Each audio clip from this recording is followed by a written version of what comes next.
Hey, Travis here at Exercise Lab with another video for you guys. So I'm a doctor of physical therapy for those who don't know me. Here to talk to you about the new ab bench pad by Abmat, how you guys can sort of work your abs, effectively simulating a ab crunch, ab curl machine at a conventional gym with just using this pad and a bench you guys might already have at home or in the garage.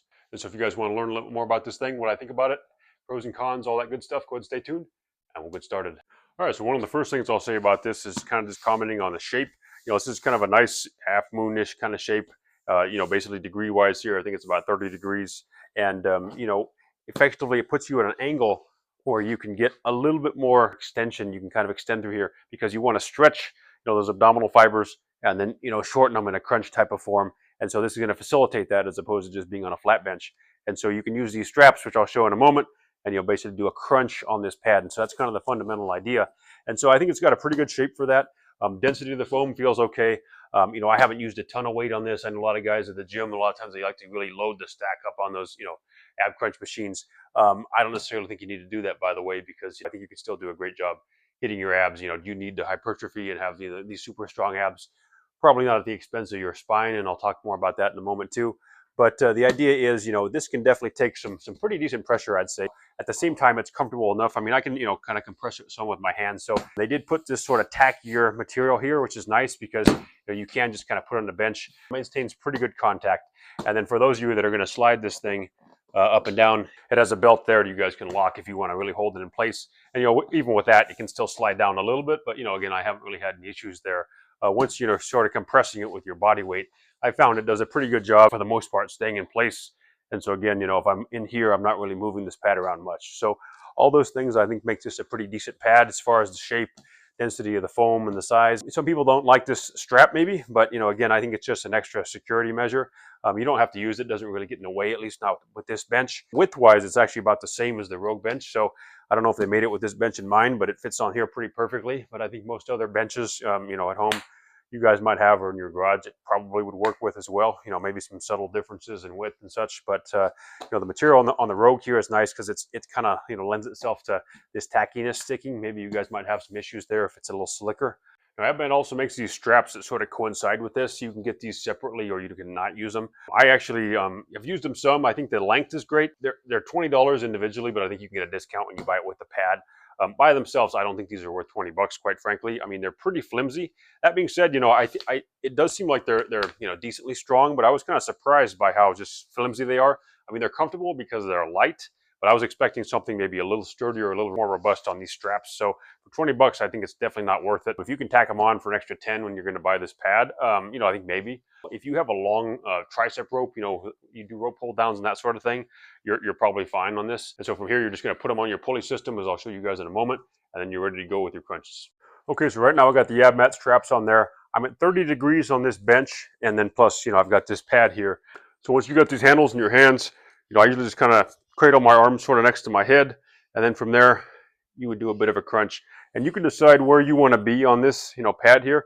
And you can sit up a little higher versus kind of coming down a little lower. Ideally, if it was sort of married to the small of your back, that would probably be the best angle. But as you can see here, I'd have to sit up a little higher. So I could move this pad down some. And ultimately, you can decide where you feel it most. Here I definitely feel more kind of that stretch in through here. I feel like those lower abs are definitely contributing to the movement. I scoot down here a little bit. I'm also suddenly I'm feeling less of the lower abs, a little more of the upper abs. So you can kind of play around with this. I don't think you necessarily have to stay at one angle. Notice though, I'm only really coming to slightly past neutral. I'm not really going into deep flexion. You'll see people that'll probably do that, particularly at the gym. Once you go way past neutral though, you are going to push the the annulus part of the disc and the vertebrae, back, posterior into the side, which is sort of the direction they tend to herniate in. So when you're doing a lot of repetitive flexion with load, just be mindful that you are going to be challenging those discs. And so, is it going to cause a disc herniation? Hard to say. A lot of times for people, it's just a straw that breaks the camel's back. Could that straw be done here? Potentially. So I think, again, just bringing yourself to neutral, you're going to get plenty of activation, less penalty in the back. Once you start going into a lot of flexion, this is when you're really going to be putting a little more strain in the discs. Are you going to get extra work in the abdominals? Probably not enough to really matter. So again, I kind of go from extension more to neutral just to keep the discs a little happier and still get out what I want basically out of the exercise. All right, so just so you guys can see something a little different, now I'm at 45 degrees on the bench, and sort of the same thing applies. You can see I'm much more vertical now. And so I would say that I don't really feel, I've also lowered the pulley a little bit too, but I don't really feel quite as much. You know, I could come up here, I'm almost sort of in a standing position, like a standing crunch. You know, here I start to get some fairly decent, you know, lower abs, but I don't feel like I'm getting quite as much as I did at that lower angle. And so, you know, again, I think some of this takes a little bit of experimentation. You know, in general, I kind of think that lower angle is probably going to be a little more conducive to, you know, getting what you want out of the exercise. But again, that's something you guys can play around with and, you know, find the angles that work for you, find the position on the pad that you like, or even positions on the pad that you like. And again, that's just part of the fun and the trial and error of getting to know yourself on an exercise. All right, so just to show you guys, this is pretty cool and I like, I just got the slingshot strap up there. And I'm basically going to do a pullover, and I've spoken to dumbbell pullovers in the past. This is sort of how you would do it, you know, with a cable machine and a rope. Once you've got it in position and you want to have a good stretch on the lats, sometimes I'll even sit back a little bit and then pull this thing down. You don't want the angle to be too low up top, because the only problem is if this was lower, it'd be nice to get a better stretch, but at the same time, I can kind of lean my body into it to get a little bit more of a stretch. But eventually, what's going to happen is this cable is going to hit you in the face. So you just have to kind of be mindful of that and get your head out of the way. So you almost have to do a little bit of a chin tuck when that thing's going to come past you. But so here I'm just trying to really squeeze the lats. You're going to get the long head of the triceps as well because you're extending your shoulder. And so it's just a nice way to dial that in, you know, even getting some of the deltoid muscles. And so I'll do that. And then sometimes even as a superset, just at the end, this is kind of a bonus. You know, you can come in here and you can do some triceps. And so here, I just sort of lock in the upper arm, extend the elbows for some triceps. And that's kind of a nice 1-2 punch for some of the muscles in the back of the arm and the shoulders and the lats. All right, so one more thing as a bonus for you guys. Abmat does make this chest up pad. But, you know, if you don't want to have to get multiple products, sometimes it's nice to be able to have one that can serve, you know, a few different purposes. You know, you could, in theory, use this like a chest up pad. And so, you know, you could put your chest against this pad and you could do some rows, for instance, you know. And so, again, you could use your Abmat straps if you happen to get those and sort of do what I'm doing now, which is kind of a low to high kind of row. Nice way, again, to get some lats. You know, it is nice to have this extra length here, so it allows me to get around the bench. I'm not really running into anything. And, you know, the density of this feels pretty good right now. Again, I'm not using a lot of weight. You know, if this got pretty heavy, I am going to smash this pad some. But at the same time, I don't feel like it's enough to really stop me or make the exercise, you know, not really useful.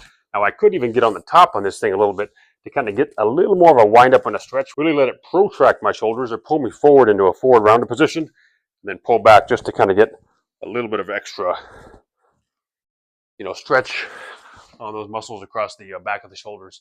All right, so that's the video for today. That's pretty much my 2 cents on the Ab Bench Pad. Overall, pretty good product. You know, I think Abmat's a pretty great company overall. I've had several of their products on this channel, and I think this is a pretty good addition. The big caveat, again, being, do you need to do really heavy loaded crunches on a regular basis? Again, you know, taking that back help piece into consideration. You know, I don't go super heavy on these. You know, I basically go heavy enough to where I feel some decent load. You know, most of us don't have the mind muscle connection to really preferentially recruit, you know, low versus upper abdominals. I know that's something that's talked about a lot. You know, maybe when you're doing more of the, you know, hanging leg raise where you're bringing knees to chest, you know, you probably get a little bit more lower versus doing more of a crunch style. You're going to probably be a little more in that upper vicinity. Again, I think it's always a good rule of thumb to ask yourself where you feel it. You know, wherever you're feeling it the most is probably being recruited more. But that being said, your whole rectus is most likely going to engage. You know, I think there's been some investigation on like belly dancers who, you know, really recruit those abdominals on a regular basis. They can preferentially recruit parts of their abdominals, but most of us are nowhere near that level of mind muscle connection, I don't think, unless, again, you've been working at this for, you know, years and years. Maybe you can do that. So, you know, the vast majority of us, you know, pluck some guy off the street, have him do an exercise like this.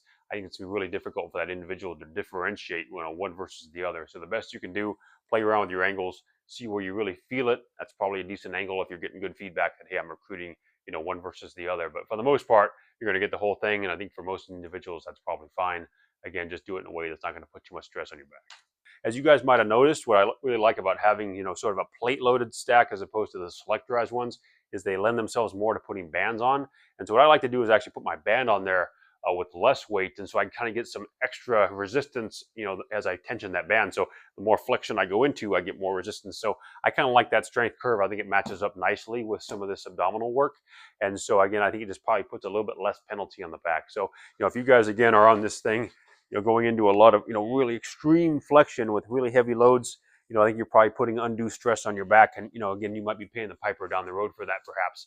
Obviously some guys can probably get away with it, but there are going to be some people who can't. And so, if you're in a position where you haven't really exercised much and you're thinking you need to like get rid of some abdominal fat and build up your abs, and I'm going to go to town, getting real heavy on these, I wouldn't encourage you guys to do that. But again, as a supplement to somebody who's already, somewhat conditioned in their ab, they want to add a little more load, a little more work to that, pretty safely, staying about neutral or maybe slightly beyond it, you're probably okay. And again, that kind of lines up with, Stu McGill's crunches. He does allow a little bit of ab flexion, more in a flat position here. So this is kind of a way to, get the best of both worlds. I think you get a little more abs, a little more loading, but at the same time, again, less penalty on the spine, which really is what is going to count over the decades and the lifespan. And so that's pretty much all I have for you guys today. Please stay tuned, comment below, let me know what you guys think. Subscribe if you like this stuff. And as always, I hope you have some fun.